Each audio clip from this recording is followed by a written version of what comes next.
শ্রীমদ্ ভগবদ গীতা গীতার প্রশস্তি গীতা সুগীতা কর্তব্য কিমন্বইহ শাস্ত্র বিস্তারৈহ ইয়াং পদ্মনাভস্য মুখপদ্মবিনীহ শ্রীতা।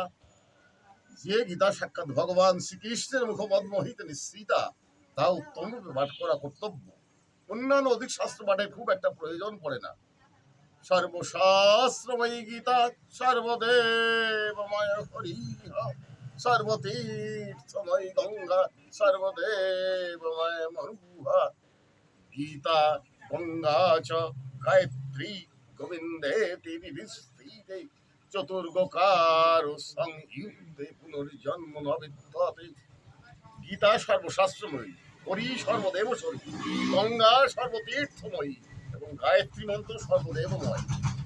গগার সংযুক্ত গীতা, গঙ্গা, গায়ত্রী এবং গোবিন্দ, এই চারিটি যার হৃদয় অবস্থিত হয় তার আর পুনর্জন্ম হয় না। গীতা সীতায়না বিভক্তি ভাবেন সে দোষা, বেদ শাস্ত্র পুরাণানি তেনাধীতানি সর্বৌষহ।